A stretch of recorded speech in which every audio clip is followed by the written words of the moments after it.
إذ يتلقى المتلقيان عن اليمين وعن الشمال قعيد।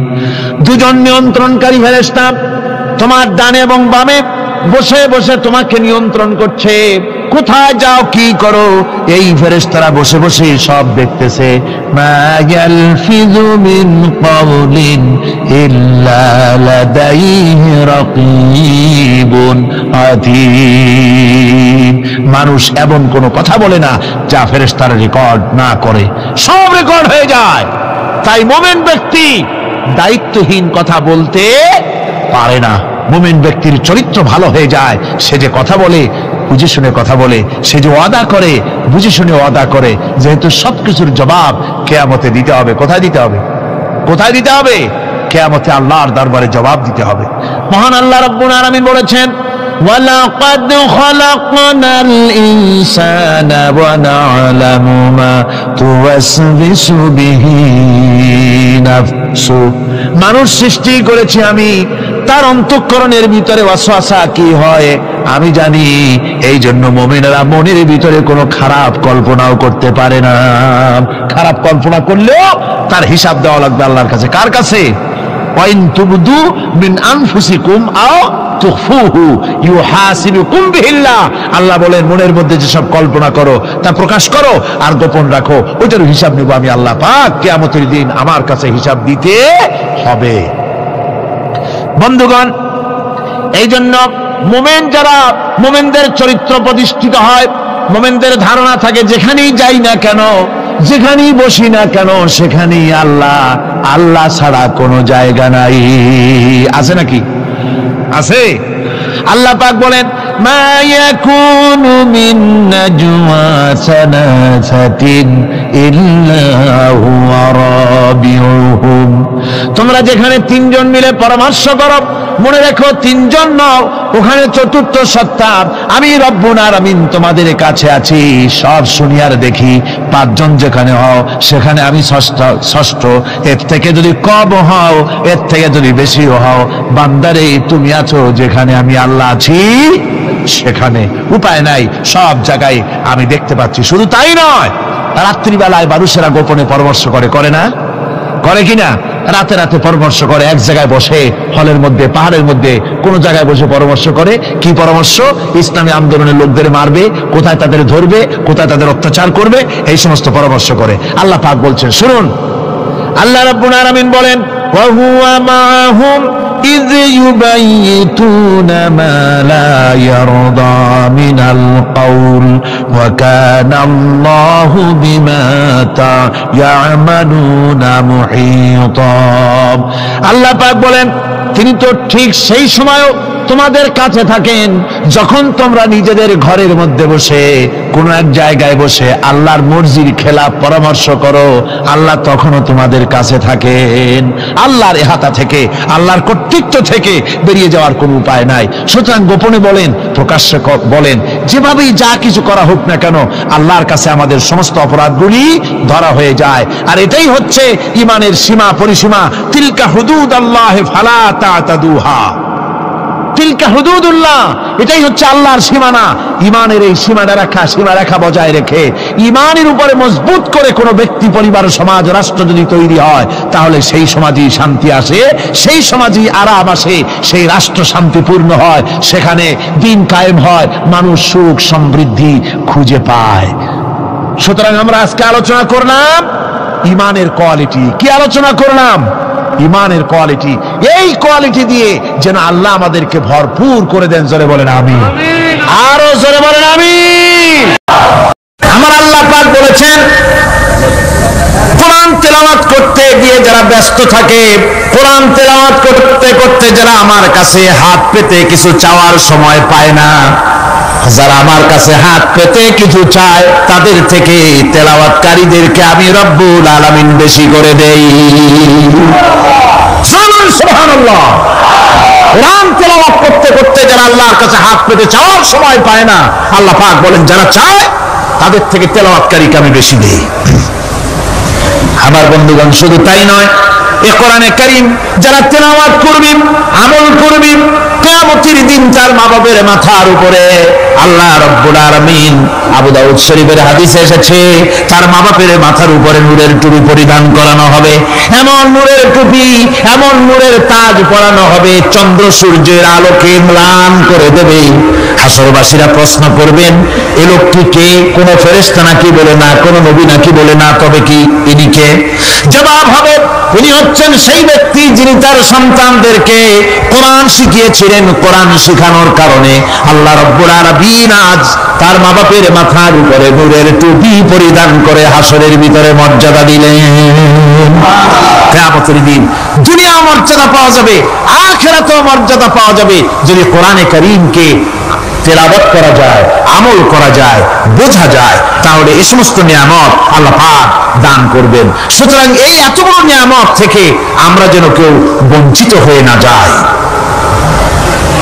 আল্লাহ রাব্বুল আলামিন কোরআনের সাথে যারা ঠাট্টা করেছে, বিদ্রুপ করেছে, কোরআনের আইনকে নিয়ে যারা ঠাট্টা বিদ্রুপ মজাক উড়াইছে, কিয়ামতের দিন তাদেরকে বলা হবে, ওয়াকিলাল ইয়াওমা নানসাকুম কামা নাসিতুম লিকা ইয়াউমিকুম হাদা। কিয়ামতের দিন আল্লাহ রাব্বুল আলামিন কোরআনের ঠাট্টাকারী, কোরআনের বিদ্রুপকারী, কোরআনের আইনের অমান্যকারীদেরকে বলবেন, আমি আজকে তোমাদের ভুলে গেলাম, যেমন করে তোমরা এই দিনে আমার সঙ্গে সাক্ষাৎকারের কথা ভুলে গিয়েছিলে। তোমরা যেমন আমার আজকের এই কিয়ামতের দিনের কথা যারা ভুলে গিয়েছিলে, আজকে আমিও তোমাদেরকে ভুলে গেলাম। এরপরে কি হবে? ওয়ামাওয়াকুম নার ওয়া মা লাকুম মিন নাসিরিন। আল্লাহ পাক বলেন, এরপরে এদের জায়গা হবে জাহান্নাম, আর এদের সাহায্যকারীও কেউ থাকবে না, জাহান্নামে চিরকাল থাকতে হবে। এটা এই জন্য যে তারা আল্লাহর কোরআনের সঙ্গে ঠাট্টা করেছে, বিদ্রুপ করেছে, কোরআনের আইন মানে নাই, কোরআনের আইনকে অমান্য করে চলেছে।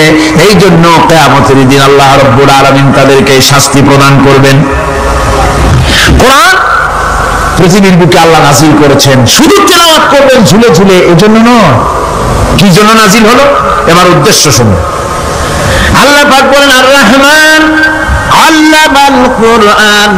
আল্লাহ রাব্বুল আলামিন তিনি হলেন এমন দয়াবান, এমন রহমান, যিনি কোরআন শিখালেন। কি কারণে শিখালেন? কোরআন নাজিলের উদ্দেশ্য কি? আল্লাহ পাক বলেন, ইন্না আনজালনা ইলাইকাল কিতাবা বিল হাক্কি লিতাহকুমা বাইনান নাস বিমা আরাকাল্লাহ। আল্লাহ পাক বলেন, এই কিতাব আমি আপনার প্রতি অবতীর্ণ করেছি এই জন্যে যাতে করে আপনি আল্লাহর প্রদর্শিত এই বিধান অনুযায়ী মানুষের উপরে বিচার ফয়সালা করতে পারেন। মানুষের উপরে আইন চলবে আল্লাহ। কার আইন? জোরে বলেন, কার আইন? আলা লাহুল খালক ওয়াল আমর। সৃষ্টি যার, আইন চলবে কার? আল্লাহ পাক বলেন, এই জন্য নাজিল করলাম, কোরআন নাজিল করেছি যাতে করে কোরআনের আইন দিয়ে বিচার ফয়সালা করতে পারেন, সেই জন্যই কোরআন নাজিল করলাম। আসলে আল্লাহ নবীর এই পৃথিবীতে আগমনের উদ্দেশ্য ওটাই ছিল। হুয়াল্লাযী আরসালা রাসূলাহু বিল হুদা ওয়া দীনিল হক লিইয়ুযহিরাহু আলাদ-দীনি কুল্লিহি ওয়া কাফা বিল্লাহি শাহীদা। আল্লাহ রাব্বুল আলামিন বলেন, আমি আমার রাসূলকে দ্বীনে হক, সত্যের বিধান সহকারে দুনিয়ায় প্রেরণ করেছি। লিইয়ুযহিরাহু আলাদ-দীনি কুল্লিহি, আয় লিইয়ুগলিবাহু আলা সাইরিল আদিয়ান। সমস্ত আদিয়ানে বাতিলের উপরে আমার দ্বীনকে বিজয়ী করে দেওয়ার জন্য আমি রাসূলের কাছে কিতাব সহকারে তাকে অবতীর্ণ করেছি। এ দায়িত্ব শুধু মুহাম্মদ সাল্লাল্লাহু আলাইহি ওয়াসাল্লামের ছিল না, দুনিয়ার উপরে আল্লাহর দ্বীন কায়েম করা, আল্লাহর বিধান অনুযায়ী মানুষের বিচার ফয়সালার দায়িত্ব শুধু মুহাম্মদ সাল্লাল্লাহু আলাইহি ওয়াসাল্লামের ছিল না, সমস্ত নবীদের ছিল। কাদের ছিল? সব নবীদের ছিল। فبعث الله النبيين مبشرين منذرين وأنزل معهم الكتاب بالحق ليحكم بين الناس। আল্লাহ পাক বলেন, সমস্ত নবীদের কাছে আমি কিতাব অবতীর্ণ করেছি এই জন্য যে তারা সহজ এবং সোজা পথে যারা চলতে চায় তাদেরকে তিনি সুসংবাদ দিবেন, আর বাঁকা পথে যারা চলবে তাদেরকে তিনি জাহান্নামের ভীতি প্রদর্শন করবেন। আর আমি তার উপরে যে কিতাব অবতীর্ণ করেছি এই কিতাব দিয়ে জনগণের উপরে বিচার ফয়সলা করবে, আইন চলবে আল্লাহর কিতাব দিয়ে। আইন চলবে কি দিয়ে? আল্লাহর কিতাব দিয়ে। আল্লাহর কিতাব অনুযায়ী জনগণকে পরিচালিত করবেন। এই জন্য আমি এই কোরআনকে নাজিল করেছি, অতীত এই কিতাবগুলি নাজিল করেছি। কুল ইয়া আইয়ুহান নাসু ক্বাদ জাআকুমুল হাক্কু মির রাব্বিকুম। আল্লাহ পাক বলেন, নবী আপনি বলে দেন, আপনি বলুন, হে মানব সকল, আল্লাহর পক্ষ থেকে তোমাদের জন্য মহাসত্য এসেছে। এই মহাসত্য যদি অনুসরণ করো তোমাদের জন্য কল্যাণকর হবে। ওমান দাল্লা ফাইন্নামা ইয়াদুল্লু আলাইহা। আর যদি কোরআনকে অমান্য করো, আল্লাহর কিতাবকে অমান্য করো, তাহলে তোমাদের জন্য অকল্যাণ হবে। আজ আপনারা বলেন, আল্লাহর কিতাবের আইন কি আমাদের দেশে চলে? কোরআনের আইন কি চলে? চলে না। কোরআনের আইন চলে না। আমরা কি খুব শান্তিতে আছি? খুব আরামে আছি? শ্রমিকরা তাদের শ্রমের মূল্য পায়, কৃষক তার উৎপাদিত পণ্যের সঠিক দাম পায়, নারী তার সতীত্বের মর্যাদা পায়। জনগণ কি আরামে ঘুমাতে পারে? না, জনগণ রীতিমতো দুবেলা পেট পুরে সমস্ত জনগণ খেতে পারে। এর একমাত্র কারণ হচ্ছে কোরআনের আইনকে অমান্য করা হয়েছে। ভালো করে কান পেতে শুনুন, আল্লাহ রাব্বুল আলামিন কোরআনে কারীমের মধ্যে পরিষ্কার করে বলেছেন, ওয়ামান লাম ইয়াহকুম বিমা আনজালাল্লাহু ফাউলাইকা হুমুল কাফিরুন। যারা নাকি আমার দেওয়া বিধান অনুযায়ী, কোরআন অনুযায়ী যারা বিচার ফয়সালা করে না, ফাউলাইকা হুমুল কাফিরুন, ফাউলাইকা হুমুজ জালিমুন, ফাউলাইকা হুমুল ফাসিকুন। যারা আমার দেওয়া বিধান অনুযায়ী বিচার ফয়সালা করে না তারা কাফির, তারা জালিম, তারা ফাসিক। সুতরাং এর ভিতরে এই জুলমের মধ্যে জালিমদের অন্তর্গত, ফাসিকদের অন্তর্গত হয়ে বাংলাদেশের বহু মুসলমান, পৃথিবীর বহু এলাকার মুসলমান এর মধ্যে লিপ্ত হয়ে আছে। কোরআনের আইন চালু না করলে পরে, কোরআনের আইন না মানলে পরে জালিম হতে হবে, কাফির হতে হবে, ফাসিক হতে হবে। অর্থাৎ যতখানি না মানবে ততখানি এই বিশেষণে বিবেচিত হতে হবে। আল্লাহ পাক বলে, বান্দা যখন আমাকে ডাকে আমি বান্দার একদম নিকটে, তার ঘাড়ের চাইতেও নিকটে। ওয়া নাহানু আকরাবু ইলাইহি মিন হাবলিল ওয়ারিদ। আমি আমার বান্দার সারা যে রগের উপরে তার মাথা, এর থেকেও আমি আমার বান্দার বেশি নিকটে। সুবহানাল্লাহ পড়ে। আমি তোমার কাছে, আমার কাছে মাপ চাও, যত বড় গুনাহ হোক। ওয়াকালা রাব্বুকুম উদউনি আস্তাজিব লাকুম। তোমার প্রভু তোমাকে ডেকে বলেছে আমাকে ডাকো, আমি মাফ করে দেব। সুবহানাল্লাহ। কত বড় কথা, আমাকে ডাকো, নিরাশ হয়েও না, হতাশ হয়েও না। আল্লাহর গজব বেশি না রহমত বেশি? আল্লাহর রহমত বেশি। হাদিসে কুদসির ভিতরে এসেছে, আল্লাহ পাক বলেছেন, কোন বান্দা যদি আমার দিকে এক বিগত অগ্রসর হয়, আমার রহমত তার দিকে এক হাত এগিয়ে যায়। কোন বান্দা যদি আমার দিকে হেঁটে আসে, আমার রহমত তার দিকে দৌড়ে যায়। বান্দা যখন আল্লাহর দরবারে দুহাত উঁচু করে চোখের পানি ফেলে দেয়, মুসলিম শরীফের হাদিসের ভিতরে এসেছে, গভীর রাতের তৃতীয় অংশে আল্লাহ রাব্বুল আলামিন প্রথম আকাশে আসেন আর দেখে বলেন, পৃথিবীতে আছো নাকি কেউ গুনাহ করে জীবন বরবাদ করে দিয়েছো, আমার কাছে মাফ চাও। ঋণগ্রস্ত আছো, অসুস্থ আছো, অপমানিত আছো, কে আছো মাজলুম, আমাকে ডাকো, আমার কাছে বলো, আমি ডাকের সাড়া দেব, জীবনের আশা পূরণ করে দেব। ওই সময় যে সমস্ত লোকেরা কাঁদে তাহাজ্জুদের নামাজ পড়ে, আল্লাহ জিজ্ঞেস করেন ফেরেশতারা, অমুক অমুক দেশে অমুক অমুক বান্দারা কাঁদে কেন? ফেরেশতারা বলে, রব্বুল আলামিন তুমি তো ভালো করে জানো। আল্লাহ বলেন, জানি, তবুও তোমাদের মুখে শুনতে চাই। তারা বলে, রব্বুল আলামিন তোমার এই বান্দা গুনাহ করেছি, গুনার জন্য মাফ চায়, জাহান্নাম থেকে বাঁচতে চায়। আল্লাহ পাক বলেন, ফেরেশতারা আমার এই বান্দারা আমারে দেখেছে নাকি? বলে দেখে নাই। বলে আমার দোজখ দেখেছে নাকি? বলে না, তাও দেখে নাই। আমার বেহেশত দেখেছে নাকি? বলে না, তাও দেখে নাই। আল্লাহ পাক বলেন, ফেরেশতারা সাক্ষী থাকো, ওরা আমাকে দেখে নাই, আমার বেহেশত দোজখ কিছুই দেখে নাই, শুধুমাত্র আমার নবীর কথা, আমার কোরআনের কথা বিশ্বাস করে আরামের ঘুমকে হারাম করে যেভাবে করে তারা কাঁদতেছে, সাক্ষী থেকে যাও ফেরেশতারা, আমার রহমতের দরিয়ায় জোশ মেরেছে, আমার ওই ক্রন্দনরত বান্দাগুলিকে আমি আল্লাহ মাফ করে দিলাম। সুতরাং মুমিন বান্দা যারা, আল্লাহর মুমিন বান্দা যারা, এই ঈমানের কোয়ালিটি, এটাও হতাশায় নিরাশায় ভেঙে পড়বে না। গুনাহ তো মানুষই করে, গুনাহ হয়ে গেছে, মাপ চাও। তোমার গুনাহ কদ্দুর? তোমার গুনাহ যদি হয় পাহাড় সমান, আল্লাহর রহমত আকাশ সমান। জাহান্নামের কঠিন শাস্তি থেকে বাঁচতে হলে আল্লাহর প্রতি ঈমান আনতে হবে। আর ঈমান আনলে যে কোয়ালিটিগুলি হওয়া উচিত, সেগুলি আমি আপনাদের সামনে আলোচনা করছি।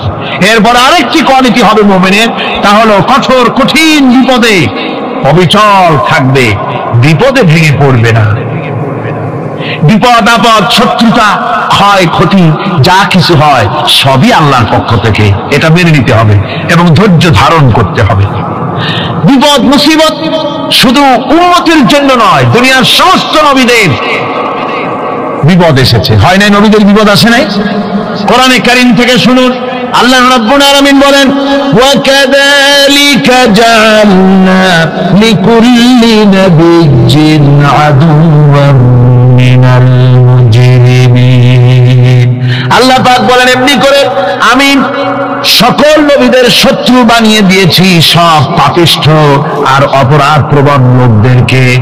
প্রত্যেক যুগে নবীদের শত্রু ছিল, প্রত্যেক যুগে নবীদের কি ছিল? শত্রু ছিল। সে শত্রু কারা ছিল? আল্লাহ পাক বলছেন নবীদের শত্রু ছিল পাপিষ্ঠ আর অপরাধ প্রবণ লোক, এরাই ছিল নবীদের দুশমন।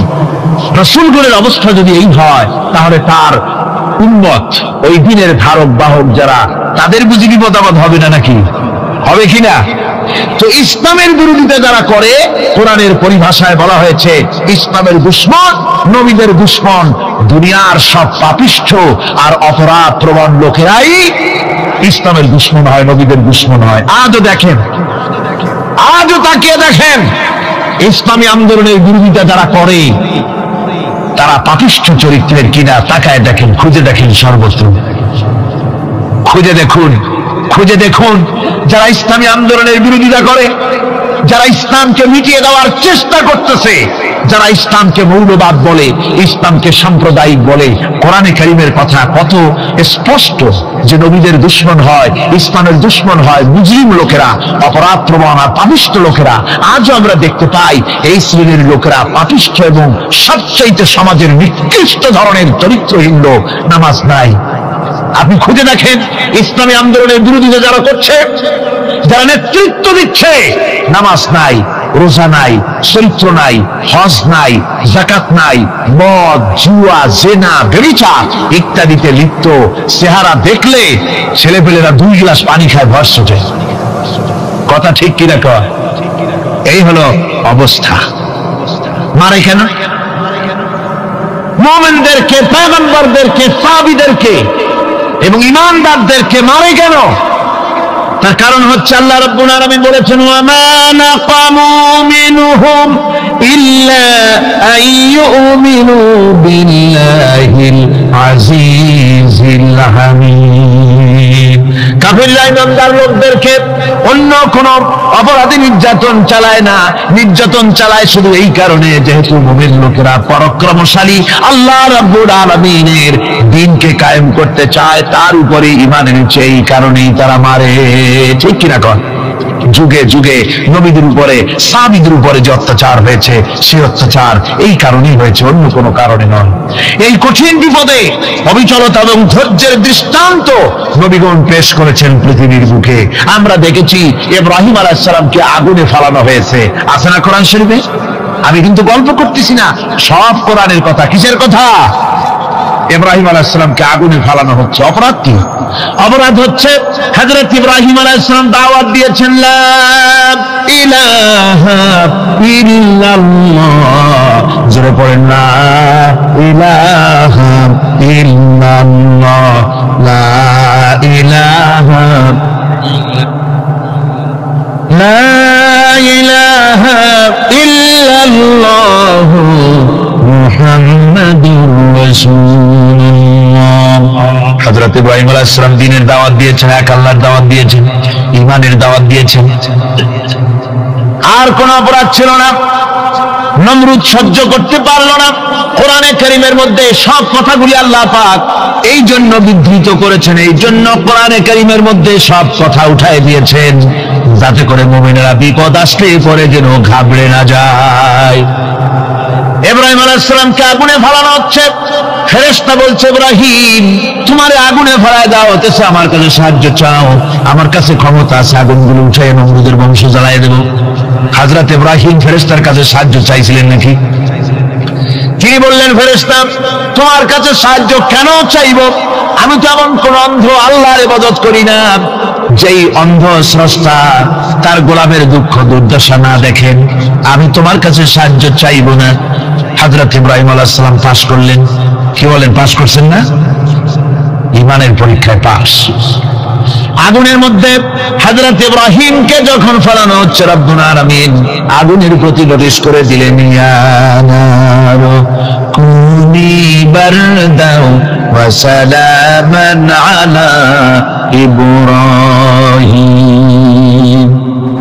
আগুন আমার ইব্রাহিমের জন্য শান্তিদায়ক, ঠান্ডা হয়ে যা। এখন কি আর আগুনের বাপের ক্ষমতা আছে ইব্রাহিমকে পোড়ানো? আর ক্ষমতা নাই।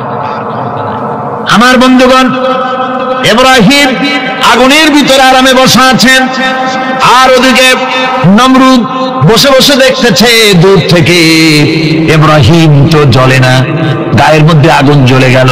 ডাক দিয়ে কয়, আগুন তোর হলো কি? কেন জ্বালাইতে পারিস না আমার দুশমন রে? হলোটা কি তোর? তোর কি জ্বালানোর শক্তি বন্ধ হয়ে গেল নাকি? আগুনের ভিতর থেকে জবাব এলো, নমরুদ রে, আমার ভিতরে জ্বালানোর শক্তি আছে কি নাই যদি প্রমাণ করতে চাও, টেস্ট করতে চাও, তুই নিজে আয়, তোরে শুদ্ধ তামাম দুনিয়া জ্বালাই দিতে পারি, ইব্রাহিমের এক গাছা পশমও জ্বালাই দিতে পারি না। তার কারণ হচ্ছে আমি হচ্ছি মাখলুক, আল্লাহ হচ্ছেন খালিক। আল্লাহ আমাকে বলেছেন না জ্বালাতে, তুমি 1000 বার বললেও আমি ইব্রাহিমকে জ্বালাইতে পারবো না। কোরআনে কারীমে ঘটনা বলে মুমিনদেরকে সাহস দেওয়া হচ্ছে, মুমিনেরা দ্বীনের কাজ করতে গিয়ে বিপদ আবাদ আসবে, ঈমানের দাবি হলো বিপদ আসবে, আর বিপদ আসলে ঘাবড়ায় যেও না, মুসিবতে পড়ে চিন্তায় পেরেশানে হয়রান হয়ে যেও না। বিশ্বকবি আল্লামা ইকবাল কি সুন্দর করে বলেছেন, আজ ভি হো জু ইব্রাহিম কা ইমা पैदा आग कर सकती है एक अंदाज गुलिस्तां पैदा। ইব্রাহিমের ঈমান যদি আজিও কোথাও হয় বিদ্যমান, করতে পারেন অগ্নিকুণ্ডে খুবসুরত এক গুলিস্তান। আজ যদি আগুনের ভিতরে কোন নমরুদ কোন ইব্রাহিমকে যদি ফেলে দেয়, আল্লাহ রাব্বুল আলামিন আজও আগুনকে ফুলের বাগান বানায়া দিবেন। সুবহানাল্লাহ। ভয় পাওয়ার কারণ নাই, চিন্তা করার কোনো কারণ নাই। আমার বন্ধুগণ, হযরতে হুদ আলাইহিস সালামকে যখন সমাজের লোকেরা, রাষ্ট্রের লোকেরা ঘিরে ফেলে দিল, সমাজ শক্তি, রাষ্ট্র শক্তি যখন তাকে ঘিরে ফেলে দিল, ষড়যন্ত্রের পাহাড় তুলে দিল, তারে মেরে ফেলে দিবে, হযরত হুদ দেশ থেকে তার পালায় গেলেন না, ভয় পেলেন না। হযরতে হুদ আলাইহিস সালাম বললেন, কোরআনে কারীমে হযরত হুদের কথা কোট করা হলো, ফাকিদুনি জামিআন সুম্মা লা তুযিরুন। সম্মিলিতভাবে ষড়যন্ত্র করো আমার বিরুদ্ধে, সবাই মিলে ষড়যন্ত্র করো, সুম্মা লা তুযিরুন, আর আমাকে এতটুকু অবকাশ তোমরা দিও না। ইন্নী তাওয়াক্কালতু আলাল্লাহি রাব্বি ওয়া রাব্বিকুম, আমি ভরসা করেছি সেই আল্লাহর উপরে যার কুদরতি হাতের ভেতরে, যিনি আমাদের রব তোমাদেরও রব, আর যার কুদরতি হাতের ভিতরে तमाम পৃথিবীর জানগুলি যার হাতে, সে আল্লাহর উপরে ভরসা করেছি। ষড়যন্ত্র যদ্দূর আছে করতে থাকো, আমি ষড়যন্ত্র পরোয়া করি না।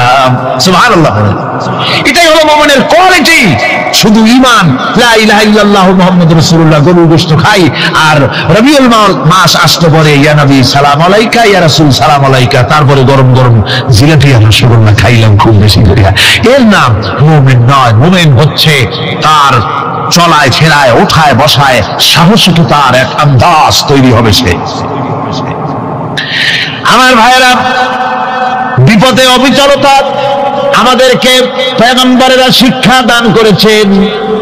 আমরা দেখতে পেয়েছি বিশ্বনবী জনাবে মুহাম্মদুর রাসূলুল্লাহ সাল্লাল্লাহু আলাইহি ওয়াসাল্লাম হিজরতের রাত, কাফেররা চতুর্দিকে দাঁড়ানো, হযরত জিবরাইল এসে বলেন, ইয়া রাসূলুল্লাহ, কাফেররা চতুর্দিকে ঘিরে দাঁড়িয়েছে, গভীর রাত, এখন হাতে তাদের তরবারি, সকাল হলে পরেই তারা আপনাকে মেরে ফেলে দেবে, তাড়াতাড়ি ওঠেন, মদিনার দিকে চলে যান।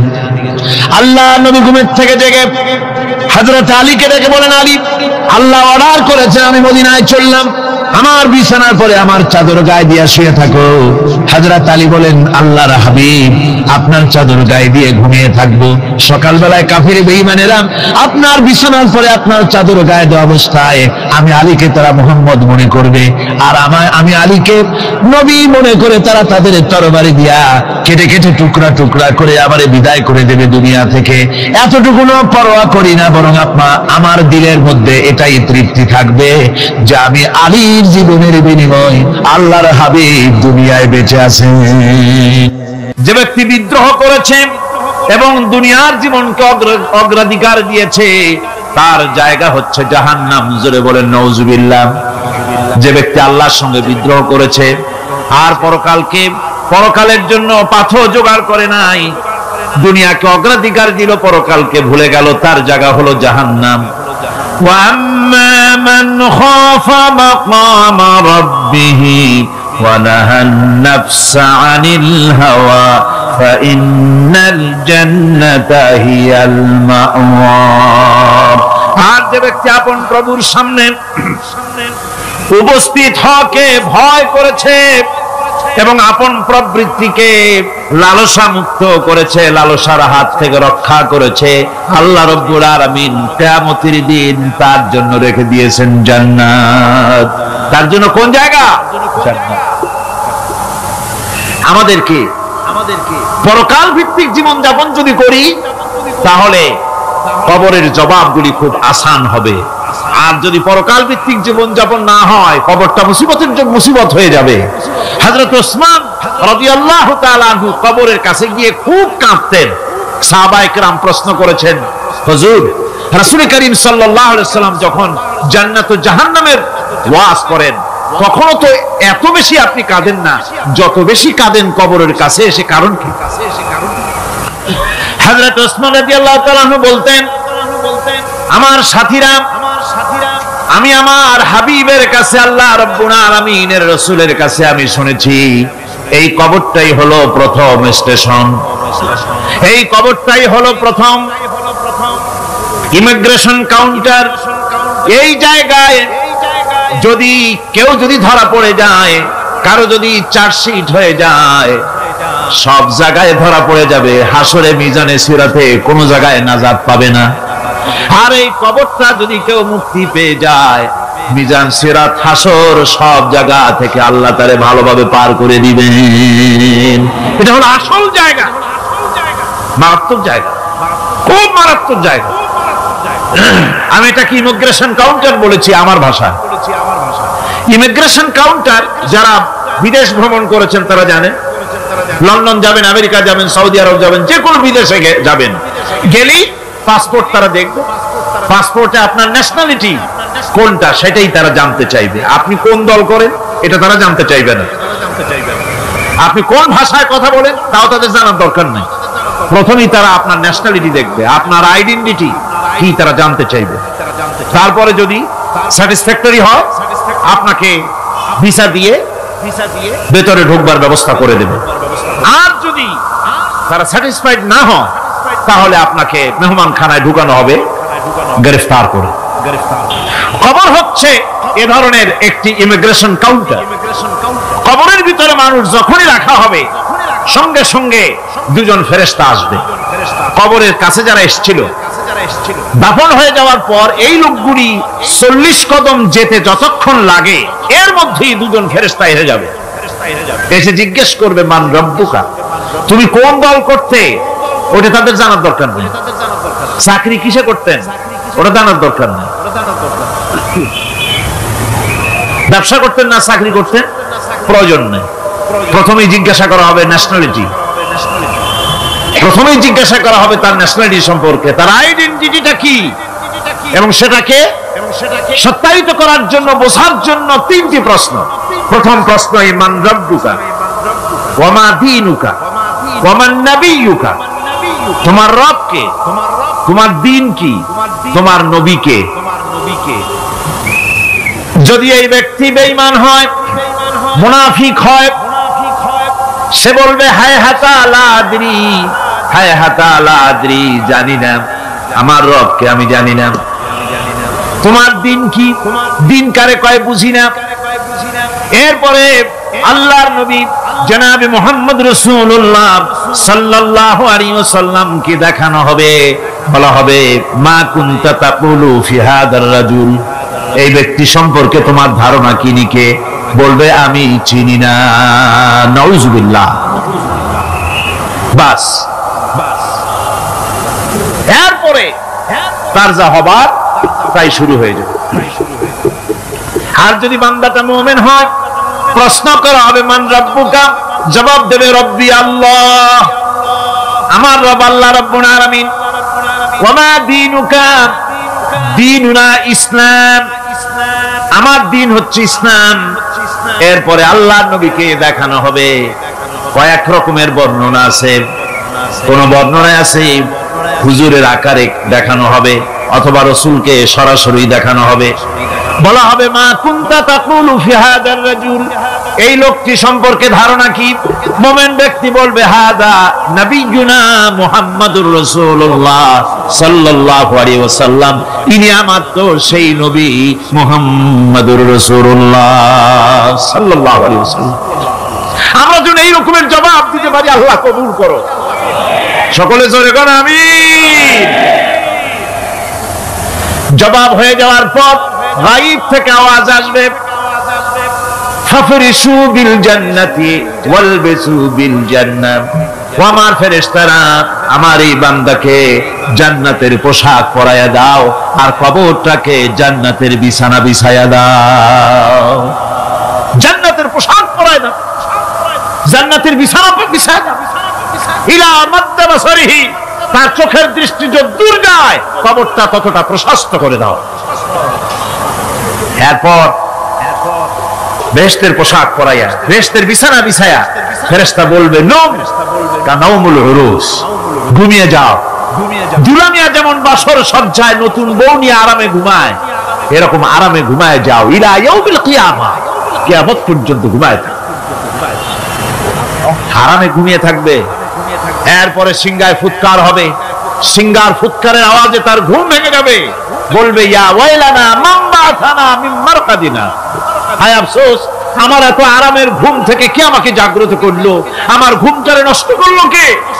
আওয়াজ আসবে হাযা মা ওয়াদার রহমান ওয়া সাদাকাল মুরসালুন, এটা হচ্ছে রহমানের সেই ওয়াদা, আর মুরসালিনরা নবীরা সত্য কথাই বলেছিলেন, সেই কিয়ামত অনুষ্ঠিত হচ্ছে।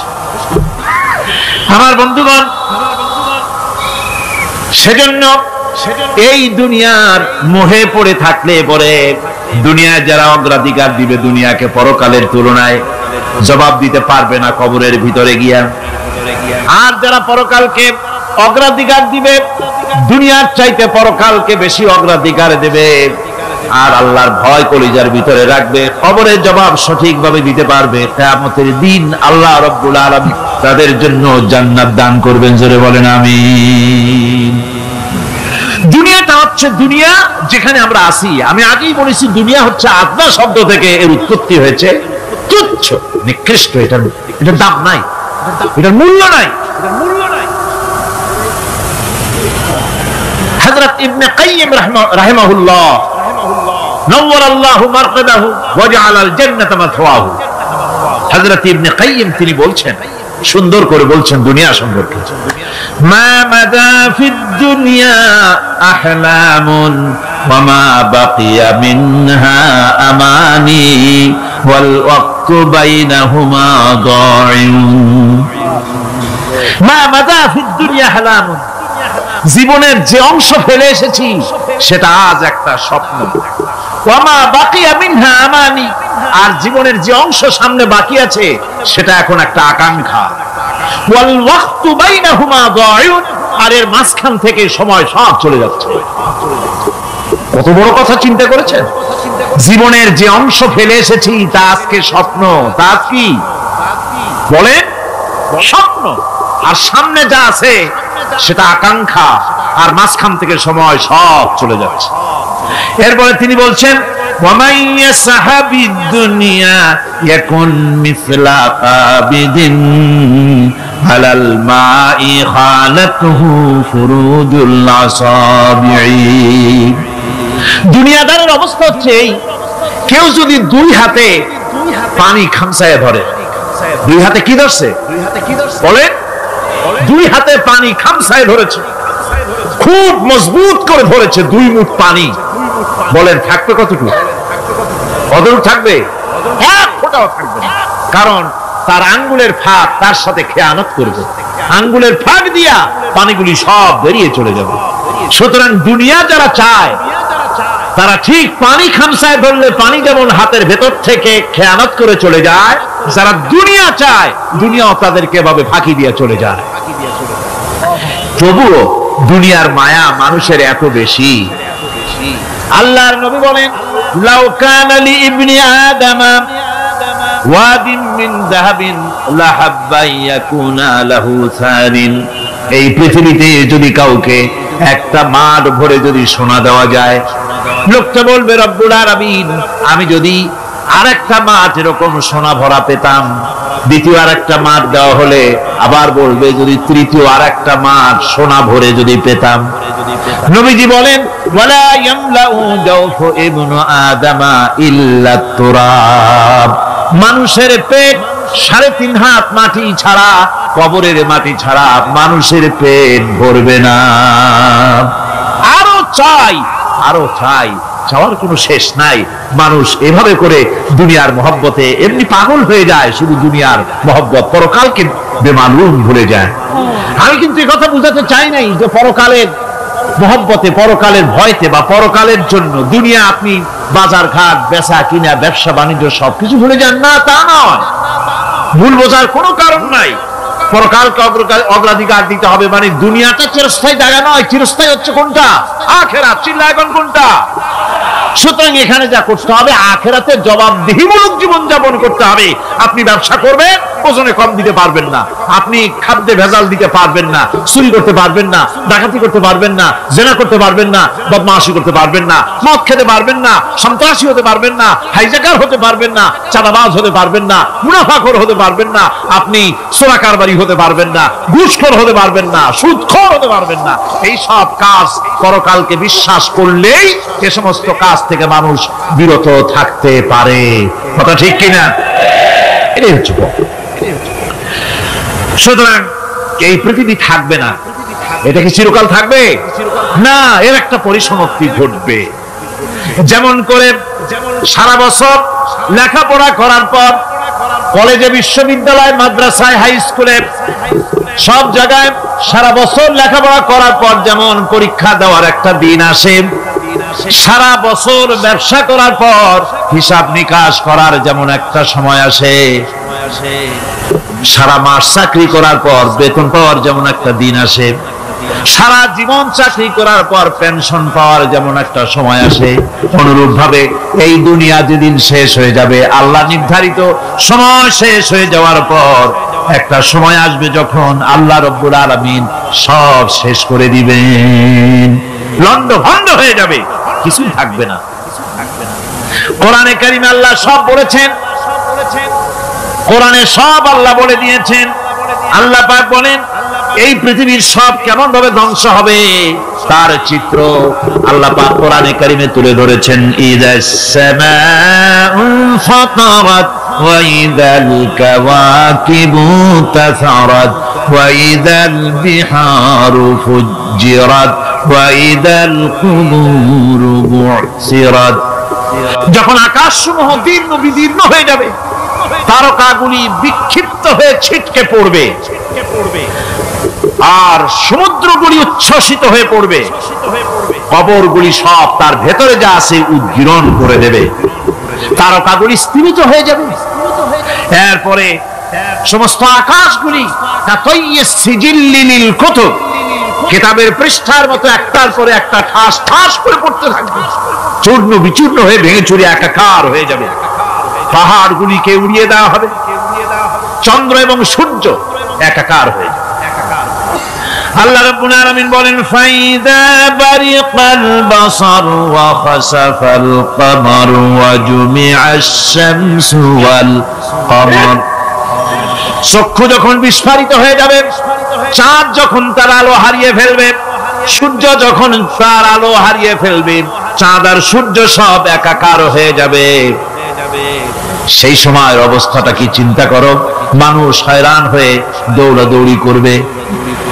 ওয়াহুমিলাতিল আরদু ওয়াল জিবালু ফাদুক্কাতা দাক্কাতান ওয়াহিদা, জমিন এবং পাহাড়গুলির মধ্যে আল্লাহ রাব্বুল আলামিন সংঘর্ষ বাঁধিয়ে দিবেন। পাহাড়গুলি ভেঙে চুরে টুকরা টুকরা হয়ে যাবে, পাহাড়গুলি উঁচু করে জমিনের উপরে আছাড় মেরে আল্লাহ রাব্বুল আলামিন ভেঙে চুরে চুরমার করে দিবেন। সুবহানাল্লাহ। মা ইয়ালফিযু মিন কাওলিন ইল্লা লাদাইহি রাকীবুন আতীদ, সমস্ত কথা রেকর্ড হচ্ছে। সুবহানাল্লাহ কোন জোরে, সমস্ত কথা রেকর্ড হচ্ছে, একটা কথা বাদ যাবে না। মুখ আছে বলেই কথা বলবেন তা না, হিসাব করে কথা বলতে হবে। গীবত গাওয়া যাবে না, মিথ্যা কথা বলা যাবে না, মিথ্যা ওয়াদা করা যাবে না। মিথ্যা ওয়াদার তো মৌসুম এসে গেছে, কি কোন বোঝেন কথা? হ্যাঁ, মিথ্যা ওয়াদা মৌসুম এসে গেছে, এখন মৌসুমে বাহার মিথ্যা বলার। কত সুন্দর সুন্দর ওয়াদা, সোনা দিয়া রাস্তা বানায় দেবো। অভুক্ত মানুষদের বলা হয় না খেয়ে মরবেন না, কিন্তু কি খেয়ে মরবে তাও কই। আমরা যদি যাইতে পারি তাহলে মটকির মতো রসগোল্লা বানাই, গরুর গাড়ির চাকার মতো জিলাপি বানাই, খাইতে গিয়ে হা করে চিত হয়ে থাকি। কত রঙিন রঙিন কথা, মিথ্যা ওয়াদার সময়। ভাইরা আমার, পরকাল যদি বিশ্বাস করে সেই ব্যক্তি কিছুতেই মুখ আছে বলেই যা খুশি বলবে না, পরনিন্দা করবে না, পরচর্চা করবে না, হাত আছে বলেই যা তা লিখবে না।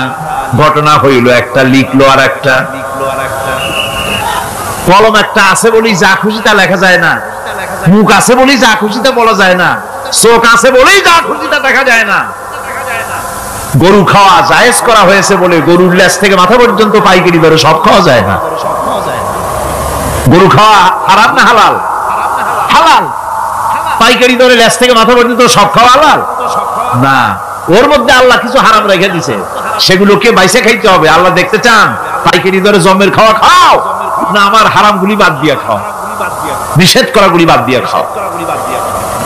মুখ আছে বলেই যা খুশি তা বলা যাবে না, কান আছে বলেই যা খুশি তা শোনা যাবে না, চোখ আছে বলেই যা খুশি তা দেখা যাবে না, হাত পা আছে বলেই যা খুশি তা করা যাবে না। সবটার পেছনে আল্লাহ রাব্বুল আলামিনকে ভয় করা লাগবে। মহান আল্লাহ রাব্বুল আলামিন বলে, বান্দারে তোমার সমস্ত কার্যাবলী এমনকি তোমার চাহনিটা পর্যন্ত কার দিকে কি নিয়তে তাকায়ছো কেউ জানে না, আমি আল্লাহ রাব্বুল আলামিন জানি। وَيَعْلَمُ خَائِنَةَ الْأَعْيُنِ وَمَا تُخْفِي الصُّدُورُ, তোমার অন্তঃকরণ কি জিনিস গোপন করে আর তোমার চক্ষু কি লুকোচুরি খেলে আমি টের পাই। সুবহানাল্লাহ ওয়া বিহামদি। চশমার ফাঁক দিয়া কি দেখো, কারে দেখো, কি নজরে দেখো, সানগ্লাস পরিয়া কেউ ঠিক পায় না, আমি ঠিক পাই। সুবহানাল্লাহ, জোরে কোন সুবহানাল্লাহ। সুতরাং চোখের নজরের হিসাব হবে, হাতের কাজের হিসাব হবে, পায়ের চলার হিসাব হবে, আপনার বলার হিসাব হবে, মুখে যা বলেছেন যা করেছেন, হাত পাও দিয়ে যা করেছেন সবকিছুর হিসাব হবে কিয়ামতের দিন। আল্লাহর দরবারে সবকিছু উপস্থিত হবে, কোনো জিনিস বাদ পড়বে না। فَمَن يَعْمَلْ مِثْقَالَ ذَرَّةٍ خَيْرًا يَرَهُ ومن يعمل مثقال ذرة شرا يره। ছোট্ট একটা ভালো কাজ যদি করো তাও হাজির করা হবে সামান্যতম ভালো কাজও তোমার বাদ পড়বে না, আর ক্ষুদ্রতম কোন খারাপ কাজ করলে তাও উপস্থিত করা হবে, সব তোমার সামনে, কোন জিনিস বাদ পড়বে না, সব দেখতে পাবে কিয়ামতের দিন। ভালো কাজটাও আর খারাপ কাজটাও আল্লাহর কাছে সেদিন আল্লাহ পাক মানুষের সামনে উপস্থিত করে দিবেন। আল্লাহ পাক বলছেন সেদিন এই জমিন তার ভিতরে যা লুকায়িত ছিল জমিন সব বের করে দেবে। কান্নাহুম জারাদুম মুনতাশির, টিড্ডি ফড়িংগুলি পোকাগুলি মাটির থেকে যেমন বের হয়, এ মাটির ভিতরে যা আছে কিয়ামতের দিন সব মাটি বের করে দেবে।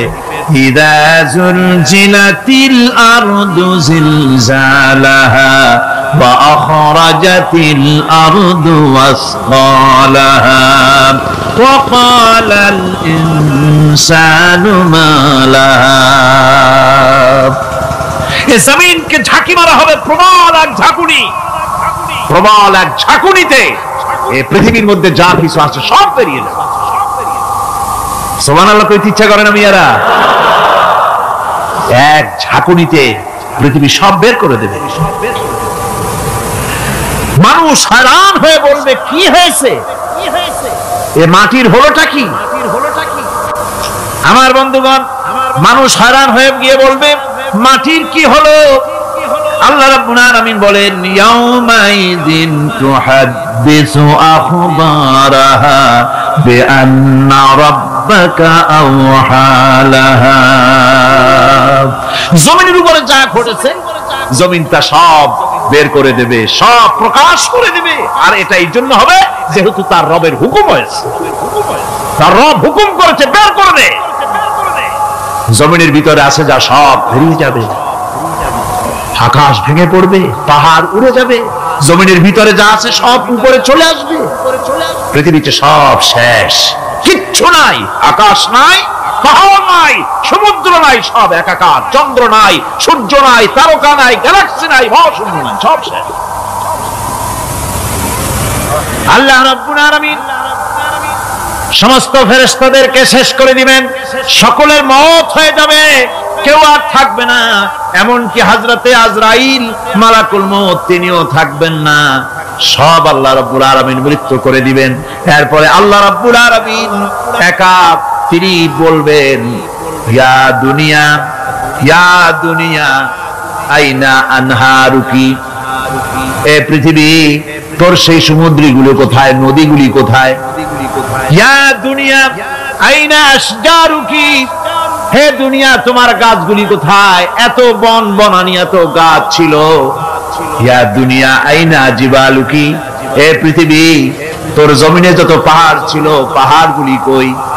যত স্বৈরাচার ছিল জমিনের উপরে, যারা স্বৈরাচারী মনোবৃত্তি নিয়ে মানুষ ধ্বংস করেছে, দেশ ধ্বংস করেছে, মায়ের বুক খালি করেছে, ওই স্বৈরাচার গুলি কই? কোনো জবাব নাই। আল্লাহ পাক এর পরে বলবেন লিমানিল মুলকুল ইয়াউম, কার রাজত্ব? আজকে রাজত্বটা কার? আল্লাহ তিনবার আওয়াজ দিবে আজকে রাজত্ব কার? আল্লাহ পাক যখন তিনবার করে ডাক দিবেন কোনো জবাব নাই, কোনো জবাব নাই। কে জবাব দেবে? আল্লাহ রাব্বুল আলামিনের সামনে কার ক্ষমতা আছে কথা বলার? কেউ তো নাই, সব শেষ। আল্লাহ পাক বলবেন লিল্লাহিল ওয়াহিদুল কাহ্হার, একমাত্র পরাক্রমশালী আল্লাহ রাব্বুল আলামিনের রাজত্ব আছে। সেই হাসরের মাঠে আমাদের সকলকে উপস্থিত হয়ে যেতে হবে, কেউ আমরা এখান থেকে বাঁচতে পারবো না, সবাইকে উঠতে হবে। অপরাধীরা সেখানে অসহায় হয়ে যাবে, অপরাধীরা অসহায় হয়ে যাবে। আল্লাহ পাক বলেন ফাইযা জাআতিস সাখাতু ইয়াওমা ইয়াফিরুল মারউ মিন আখিহি ওয়া উম্মিহি ওয়া আবিহি ওয়া সাহিবাতিহি ওয়া বানিহি অবশেষে যখন কান ফাটানো আওয়াজ আসবে, এই আওয়াজ সেদিন মানুষ নিজের মা বাপ ভাই বোন সব থেকে বিচ্ছিন্ন হয়ে যাবে, সব একের থেকে আরেকজন পালায় যাবে, হারায় যাবে, কেউ কাউকে আর খুঁজে পাবে না। সেদিন ওই কিয়ামতের মাঠের বিভীষিকাময় দৃশ্য, মানুষ হয়রান হয়ে যাবে। মাথার এক হাত অথবা অর্ধ মাইল অথবা এক বিগত এতটুকু উপরে ওই প্রকাণ্ড সূর্যটার তাপ আসবে, গুনাহগারের মাথার চান্দি ফেটে গিয়া মগজগুলি গলে গলে নাক কান দিয়ে বের পড়তে লাগবে, জিহ্বাটা কুকুরের মতো ঝুলে নাভিস্থল পর্যন্ত পড়ে যাবে, মাটিটা সূর্যের উত্তাপে তামার মতো গরম হয়ে যাবে, সারা হাসর জুড়ে আওয়াজ হবে পানি পানি পানি। মানুষেরা হয়রান হয়ে যাবে সেই হাসরের ময়দানে। এই চরম কষ্টের ভিতরে আল্লাহ রাব্বুল আলামিন বলেন সেদিন দুটো ভাগ হয়ে যাবে, একদল মানুষের চেহারা আলোয় ঝলমল হয়ে যাবে, আর একদল মানুষের চেহারাগুলি কালো হয়ে যাবে। উজুহু ইয়াওমাইদিন মুসফিরাতুন দাহিকাতুন মুস্তাবশিরা ওয়া উজুহু ইয়াওমাইদিন আলাইহা গাবারা। আল্লাহ পাক বলেন এক শ্রেণীর মানুষের চেহারা হাস্যোজ্জ্বল ঝলমলে হয়ে যাবে, আর এক শ্রেণীর মানুষের চেহারাগুলি কালো হয়ে যাবে। তারহাকুহা কাতারা উলাইকা হুমুল কাফারাতুল ফাজারা। হাস্যোজ্জ্বল স্বচ্ছন্দপূর্ণ সুন্দর উজ্জ্বল ঝলমলে চেহারা হবে ঈমান আনার কারণে, পরকালকে বিশ্বাস করার কারণে, আল্লাহ এবং রাসূলের কথা অনুযায়ী জীবন যাপনের কারণে চেহারাটা উজ্জ্বল হয়ে যাবে। আর আল্লাহর নাফরমানি, রাসূলের নাফরমানি, পরকালকে অস্বীকার করার কারণে কাফেরগুলির চেহারা, মুনাফিকগুলির চেহারা কালো হয়ে যাবে। তাদেরকে আলাদা করে দেওয়া হবে। ফামতাজুল ইয়াওমা আইয়ুহাল মুজরিমুন, মুজরিমদেরকে আলাদা করে দেওয়া হবে, দুইটা ভাগ হয়ে যাবে। এই চরম অবস্থা সৃষ্টি হবে কিয়ামতের ময়দানে। সেদিন রাসূল করিম সাল্লাল্লাহু আলাইহি ওয়াসাল্লাম উম্মতের জন্য সুপারিশ করবেন। সেই সুপারিশ যেন আমাদের করতে পারেন সেজন্য আমাদেরকে তৈরি করতে হবে, সে ধরনের যোগ্য আমাদেরকে বানাতে হবে। বন্ধুগণ, এই পরকালীন জীবন, এর সম্ভাবনা, এটা যে হবে এবং সেই পরকালে আমাদের সকলকে যে উঠতে হবে, কিয়ামতে আল্লাহর কাছে জীবনের সবকিছুর জবাবদেহি করতে হবে, এই ভীতি সৃষ্টি করতে চায় আল্লাহ পাক মানুষের ভেতরে। আল্লাহ পাকের চাইতে মানুষের কল্যাণকামী আর কেউ আছে? চিল্লায় কোন আল্লাহর চাইতে, বিশ্ববাসীর সৃষ্টি জগতের কল্যাণকামী আল্লাহর চাইতে, রাসূলের চাইতে বেশি কেউ কি আছে? সে আল্লাহ পাক সব বলে দিলেন, ওপেন সিক্রেট করে দিলেন, সব গোপন ফাঁস করে দিলেন। কেমনে বিচার হবে, কেমনে কিয়ামত অনুষ্ঠিত হবে, কেমনে কি হবে, সব খুলে খুলে আল্লাহ পাক বলে দিলেন আমাদেরকে ভালো হওয়ার জন্য। কোরআনে কারীম বলছে লাইসাল বিররা আন তুওয়াল্লু বুজুহাকুম কিবালাল মাশরিকি ওয়াল মাগরিব। পূর্ব পশ্চিমে মাথা ঘুরানো, সার নত করা, মাথা ঘুরানো, মুখ ঘুরানো, এটাই কিন্তু সৎ কাজ এবং পুণ্যবান হওয়ার, সৎ কাজ করার, নেককার হওয়ার জন্য যথেষ্ট নয়, বরং ওয়ালাকিন্নাল বিররা মান আমানা বিল্লাহি ওয়াল ইয়াউমিল আখির। প্রকৃতপক্ষে সৎকারী মুমিন, ভালো কাজ করা, প্রকৃত মুমিন, সত্যিকারের ভালো মানুষ, সত্যিকারের ইমানদার হওয়ার জন্য 10টি কাজ লাগবে। কয়টি কাজ? 10টি কাজ লাগবে। সেই 10টি কাজের একটি কাজ গত বছর আপনাদের খেদমতে আরজ করা হয়েছে, 2টি বলা হয়েছে, বাকি আজকে বললাম আরেকটা, হয়ে গেল 3টা। বাকি আছে কয়টা? কয়টা? 7টা। বাকি আছে আরো 7টা। পরকাল ভিত্তিক জীবনযাপন যদি করতে পারি তাহলে আমরা হব দুনিয়ার শ্রেষ্ঠ মানুষ। কোন আলহামদুলিল্লাহ। আল্লাহ নবী ঘুমের থেকে জেগে হযরত আলীকে ডেকে বলেন, আলী, আল্লাহ অর্ডার করেছেন আমি মদিনায় চললাম, আমার বিছানার পরে আমার চাদর গায়ে দিয়া শুয়ে থাকো। হযরত আলী বলেন, আল্লাহর হাবিব, আপনার চাদর গায়ে দিয়ে ঘুমিয়ে থাকবো। সকালবেলায় কাফির বেঈমানেরা আপনার বিছানার পরে আপনার চাদর গায়ে দেওয়া অবস্থায় আমি আলীকে তারা মুহাম্মদ মনে করবে, আর আমি আলীকে নবী মনে করে তারা তাদের তরবারি দিয়া কেটে কেটে টুকরা টুকরা করে আমারে বিদায় করে দেবে দুনিয়া থেকে।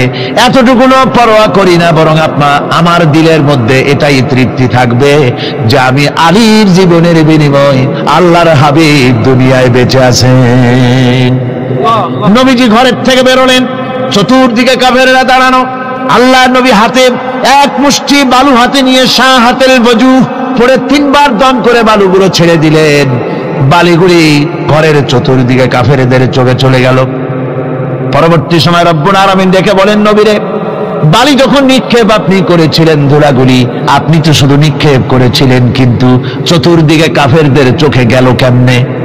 একদিকে মেরেছিলেন, সেই দিকেই তো যাওয়ার কথা ছিল, চতুর্দিকের কাফেরের চোখে চোখে সেগুলো পৌঁছে গেল কেমনে?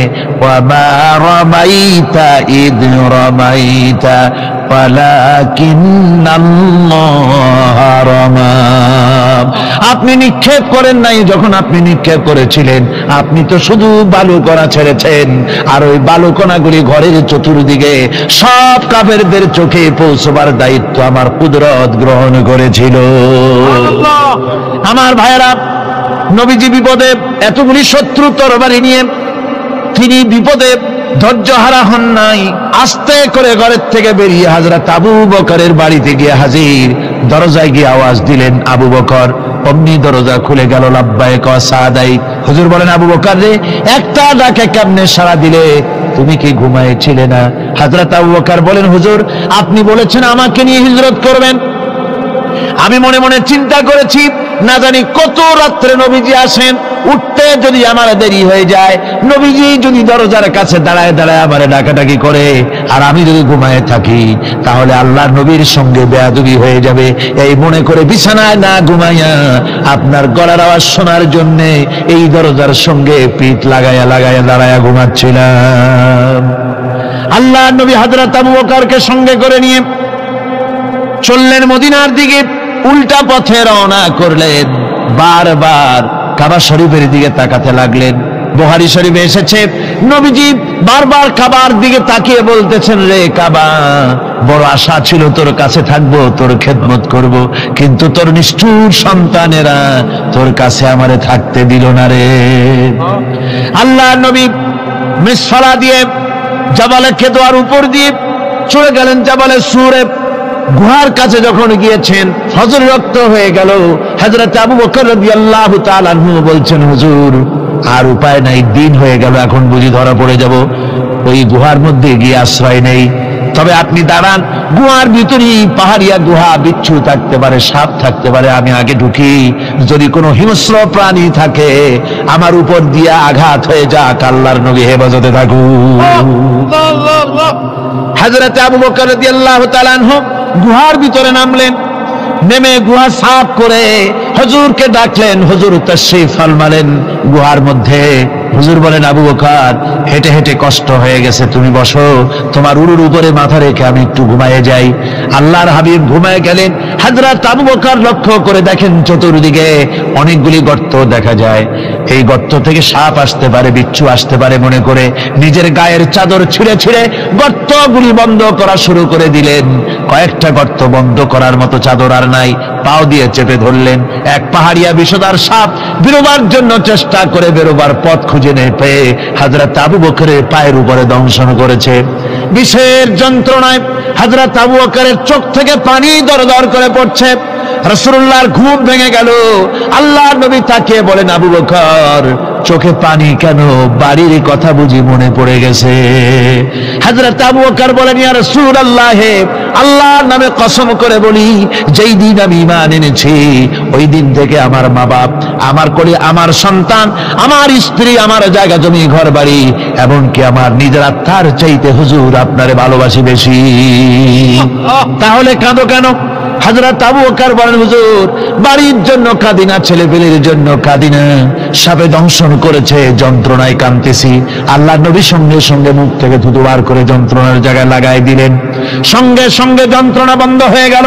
হুজুর বললেন, আবু বকর, প্রথম যখন তোমার এই আঘাত করেছিল সাপে, আমাকে কেন তাড়াতাড়ি বলো নাই? এতক্ষণ তো তোমার কষ্ট হতো না।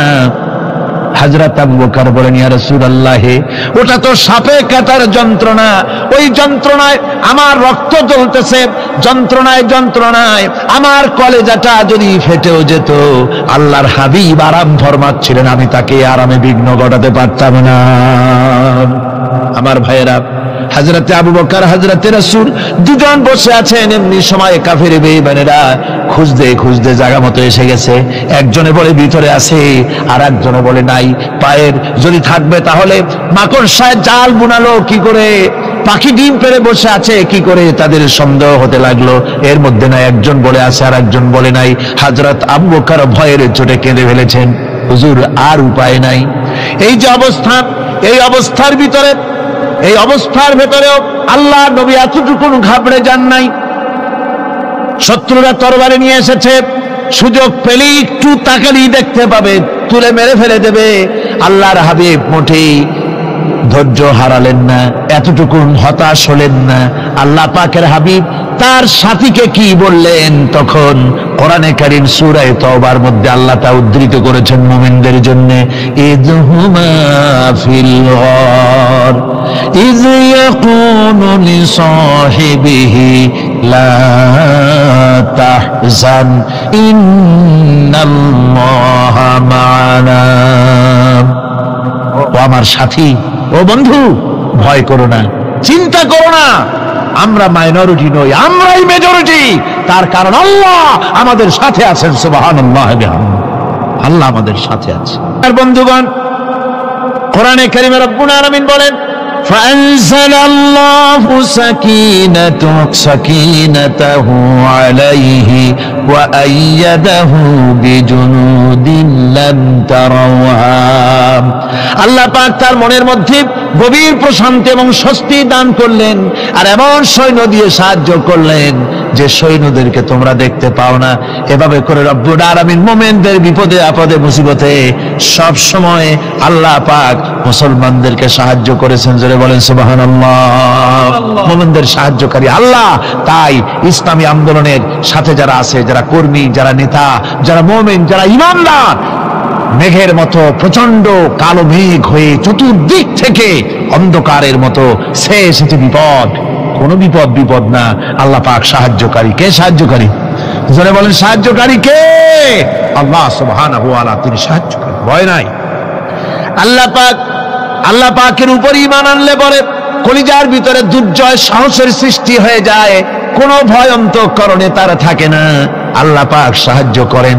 আর আল্লাহর উপরে ঈমান আনলে পরে রব্বুল আলামিন বলেছেন, ইয়া আইয়ুহাল্লাযীনা আমানু হাল আদুল্লুকুম আলা তিজারাতিন তুনজিকুম মিন আযাবিন আলীম। এমন একটা ব্যবসার কথা কি বলবো না, যে ব্যবসায় তোমাদেরকে জাহান্নামের আযাব থেকে বাঁচায় দেবে। তার প্রথম কাজই হলো আল্লাহর প্রতি ঈমান আনা। ঈমান আনলে পরে এই সমস্ত গুণ তৈরি হয়ে যায়। আর ঈমানে সবচাইতে উপকৃত হয় সমাজের লোকেরা, রাষ্ট্রের লোকেরা, পরিবারের লোকেরা, দেশের মানুষ উপকৃত হয় মুমিনদের দিয়ে ঈমানের কারণে। তার কারণ হলো একজন মুমিন, একজন ব্যক্তি যখন ঈমানদার হয়, মুমিন হয়ে যায়, আল্লাহর প্রতি যখন প্রগাঢ় বিশ্বাস তার এসে যায়, তখন সেই ব্যক্তি নৈতিকতার মান তার বেড়ে যায়। জোরে বলেন সুবহানাল্লাহ। নৈতিক চরিত্রের উপরে সে প্রতিষ্ঠিত হয়, সে মিথ্যা বলতে সাহস পায় না। মুমিন ব্যক্তি মিথ্যা বলতে সাহস পায় না। কেন পায় না?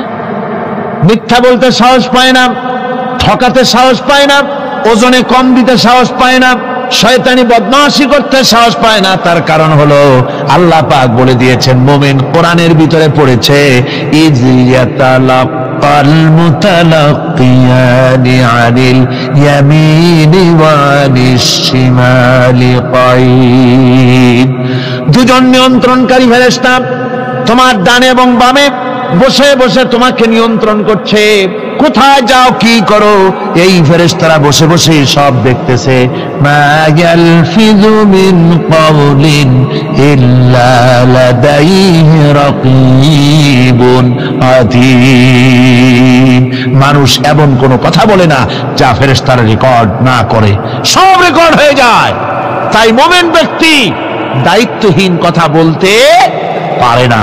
মুমিন ব্যক্তির চরিত্র ভালো হয়ে যায়, সে যে কথা বলে বুঝে শুনে কথা বলে, সে যে ওয়াদা করে বুঝে শুনে ওয়াদা করে, যেহেতু সবকিছুর জবাব কিয়ামতে দিতে হবে। কোথায় দিতে হবে? কোথায় দিতে হবে? কিয়ামতে আল্লাহর দরবারে জবাব দিতে হবে। মহান আল্লাহ রাব্বুল আলামিন বলেছেন, وَلَقَدْ خَلَقْنَا الْإِنسَانَ وَنَعْلَمُ مَا تُوَسْوِسُ بِهِ نَفْسُهُ। মানুষ সৃষ্টি করেছি আমি, তার অন্তঃকরণের ভিতরে ওয়াসওয়াসা কি হয় আমি জানি। এই জন্য মুমিনেরা মনের ভিতরে কোনো খারাপ কল্পনাও করতে পারে না। খারাপ কল্পনা করলেও তার হিসাব দেওয়া লাগবে আল্লাহর কাছে। কার কাছে? ওয়াইন তুবদু মিন আনফুসিকুম আও তুখফুহু ইউহাসিবুকুম বিহিল্লাহ। আল্লাহ বলেন, মনের মধ্যে যেসব কল্পনা করো তা প্রকাশ করো আর গোপন রাখো, ওইটার হিসাব নেব আমি আল্লাহ পাক। কিয়ামতের দিন আমার কাছে হিসাব দিতে হবে। বন্ধুগণ, এই জন্য মুমিন যারা, মুমিনদের চরিত্র প্রতিষ্ঠিত হয়, মুমিনদের ধারণা থাকে যেখানেই যাই না কেন, যেখানেই বসি না কেন, সেখানেই আল্লাহ, আল্লাহ ছাড়া কোনো জায়গা নাই। আছে নাকি? আছে। আল্লাহ পাক বলেন, মা ইয়াকুনু মিন নাজওয়া সালাসাতিন ইল্লা হুয়া রাবিউহুম। তোমরা যেখানে তিনজন মিলে পরামর্শ করো, মনে রেখো তিনজন নও, ওখানে চতুর্থ সত্তা আমি রব্বুল আলামিন তোমাদের কাছে আছি। সব শুনিয়ার দেখি, পাঁচজন যেখানে হও সেখানে আমি ষষ্ঠ। এর থেকে যদি কম হও, এর থেকে যদি বেশিও হও, বান্দারে তুমি আছো যেখানে আমি আল্লাহ আছি সেখানে। উপায় নাই, সব জায়গায় আমি দেখতে পাচ্ছি। শুধু তাই নয়, রাত্রিবেলায় মানুষেরা গোপনে পরামর্শ করে, করে না? করে কিনা? রাতে রাতে পরামর্শ করে, এক জায়গায় বসে, হলের মধ্যে, পাহাড়ের মধ্যে, কোন জায়গায় বসে পরামর্শ করে। কি পরামর্শ? ইসলামী আন্দোলনের লোকদের মারবে, কোথায় তাদের ধরবে, কোথায় তাদের অত্যাচার করবে, এই সমস্ত পরামর্শ করে। আল্লাহ পাক বলছেন, শুনুন, আল্লাহ রাব্বুল আলামিন বলেন, ওয়া হুয়া মাআহুম ইয ইউবাইয়িতুনা মা লা ইয়ারদা মিনাল কাউল ওয়া কানা আল্লাহু বিমা তা'মালুনা মুহীতা। আল্লাহ পাক বলেন, তিনি তো ঠিক সেই সময়ও তোমাদের কাছে থাকেন যখন তোমরা নিজেদের ঘরের মধ্যে বসে, কোন এক জায়গায় বসে আল্লাহর মর্জির খেলাফ পরামর্শ করো, আল্লাহ তখনও তোমাদের কাছে থাকেন।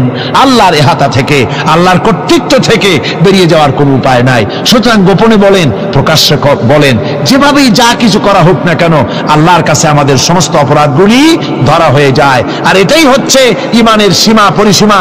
তিলকা হুদুদাল্লাহ ফালা তা'তাদুহা। তিলকা হুদুদুল্লাহ, এটাই হচ্ছে আল্লাহর সীমানা। ঈমানের এই সীমারেখা বজায় রেখে, ঈমানের উপরে মজবুত করে কোনো ব্যক্তি, পরিবার, সমাজ, রাষ্ট্র যদি তৈরি হয়, তাহলে সেই সমাজেই শান্তি আসে, সেই সমাজেই আরাম আসে, সেই রাষ্ট্র শান্তিপূর্ণ হয়, সেখানে দিন কায়েম হয়, মানুষ সুখ সমৃদ্ধি খুঁজে পায়। সুতরাং আমরা আজকে আলোচনা করলাম ঈমানের কোয়ালিটি। কি আলোচনা করলাম? ঈমানের কোয়ালিটি। এই কোয়ালিটি দিয়ে যেন আল্লাহ আমাদেরকে ভরপুর করে দেন। জোরে বলেন আমিন। আরো জোরে বলেন আমিন।